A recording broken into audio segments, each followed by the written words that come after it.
दोस्तों, मोदी सरकार के ताजा फैसले से रियल एस्टेट में हड़कंप मच चुका है। मोदी सरकार ने भारत के मौजूदा श्रम बाजार यानी लेबर सेक्टर में बड़े सुधार लाने के लिए एक ऐतिहासिक कदम उठाया। सरकार का कहना है कि इस नए बदलाव से कंपनियों के लिए नियमों का पालन करना सरल होगा, जिससे भारत में व्यापार को बढ़ावा मिलेगा। क्या है ये नए कानून और इनका आमजन के जीवन पर क्या असर पड़ने वाला है, सब कुछ समझेंगे आज की इस रिपोर्ट में, इसीलिए वीडियो में अंत तक बने रहें। नमस्कार, आप देख रहे हैं रिपोर्टर जी और मेरा नाम है लता सिंह। दोस्तों, दरअसल मोदी सरकार ने 29 पुराने श्रम कानूनों को अब खत्म कर दिया है और उन्हें 4 नए सरल संहिताओं में बदल दिया है। ये नए कानून दिहाड़ी, इंडस्ट्रियल रिलेशंस, सामाजिक सुरक्षा और ऑक्यूपेशनल सेफ्टी पर केंद्रित हैं और 21 नवंबर 2025 से पूरे देश में लागू हो चुके हैं। दोस्तों, सरकार का कहना है कि ये कानून पहली बार गिग और प्लेटफॉर्म वर्कर्स जैसे अनौपचारिक क्षेत्रों के लेबर्स को भी सामाजिक सुरक्षा के दायरे में लाने की कोशिश करता है, जिससे कर्मचारियों को बेहतर सुरक्षा मिल सके। इसके अलावा पूरे देश में न्यूनतम मजदूरी यानी मिनिमम वेजेस के एक समान नियम बनाए गए हैं और कर्मचारियों की सुरक्षा, स्वास्थ्य और वर्क कंडीशंस को बेहतर बनाने पर खास जोर दिया गया है। कुल मिलाकर इन संहिताओं का लक्ष्य श्रम बाजार को मॉडर्न बनाना, पारदर्शिता लाना और श्रमिकों और कंपनियों दोनों के हितों के बीच संतुलन स्थापित करना है। दोस्तों, भारत का रियल एस्टेट सेक्टर, जिसका अनुमानित बाजार 2024 में करीब 385.18 बिलियन डॉलर है, उसके 2030 तक लगभग 1 ट्रिलियन डॉलर और 2047 तक 5.17 ट्रिलियन डॉलर तक बढ़ने का अनुमान है। उम्मीद है कि नए श्रम कानून इस सेक्टर को, खासकर सस्ते मकानों के बाजार को बूस्ट देने में मदद करेंगे। इस विषय में CII रियल एस्टेट कमेटी के चेयरमैन अश्विंदर आर सिंह कहते हैं कि ये सेक्टर अब एक इनफॉर्मल ठेकेदार सिस्टम से हटकर एक स्थायी और इंस्टीट्यूशनल वर्कफोर्स की ओर बढ़ेगा।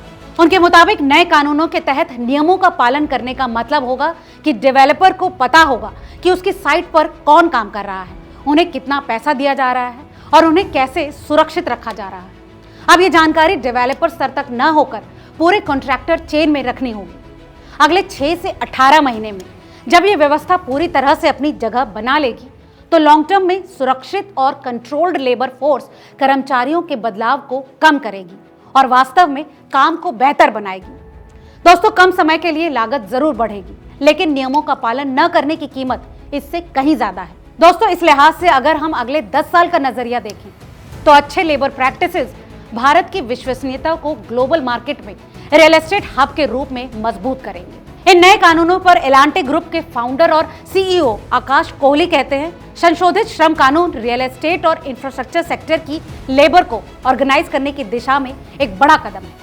1 साल की ग्रेच्युटी और बढ़ा हुआ ओवरटाइम जैसे फायदे कर्मचारियों का उत्साह बढ़ाएंगे, जो किसी भी प्रोजेक्ट को लगातार जारी रखने के लिए बेहद महत्वपूर्ण है।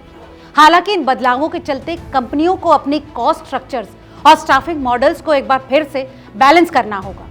उनका मानना है कि MSME, खासकर छोटे ठेकेदारों के लिए ये बदलाव थोड़ा चैलेंजिंग लग सकता है, लेकिन ये जरूरी है। दोस्तों, इस विषय में बूट्स के फाउंडर और मैनेजिंग डायरेक्टर दीपक राय मानते हैं कि नए कानूनों के तहत सीधे तौर पर रियल एस्टेट सेक्टर को फायदा होगा। ये नए नियम खासकर अफोर्डेबल हाउसिंग मार्केट को बूस्ट करने का काम करेगा। जब मजदूरों को ग्रेच्युटी और सैलरी में सुधार से पैसों की सुरक्षा मिलेगी तो वो अपना घर खरीदने के लिए भी प्रोत्साहित होंगे।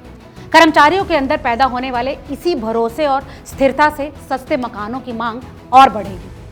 दोस्तों, वहीं CRC ग्रुप के डायरेक्टर सलील कुमार का कहना है कि रियल एस्टेट जैसे सेक्टर के लिए, जो एक बड़े और डाइवर्स वर्कफोर्स पर निर्भर करता है, ये कदम बेहद जरूरी था। वो आगे कहते हैं कि हम पहले से ही अपने वर्कर्स को इंडस्ट्री में सबसे बेहतरीन वेतन दे रहे हैं। इस वजह से हम इस बदलाव का गहरा असर कम रहने की उम्मीद करते हैं।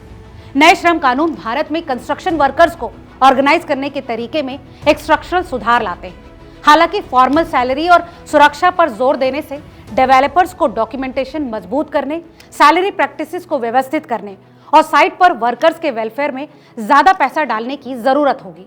मगर दोस्तों, बड़ा सवाल यह है कि क्या ये नए श्रम कानून वाकई श्रमिकों को असली फायदा पहुंचाएंगे या फिर इस बार भी कागजी कार्यवाही कुछ और होगी और जमीनी हकीकत कुछ और। दोस्तों, इस विषय में आपकी क्या राय है, हमें कमेंट करके जरूर बताएं। और हाँ, अगर वीडियो आपको पसंद आया हो तो इसे लाइक और दोस्तों के साथ शेयर करना ना भूलें।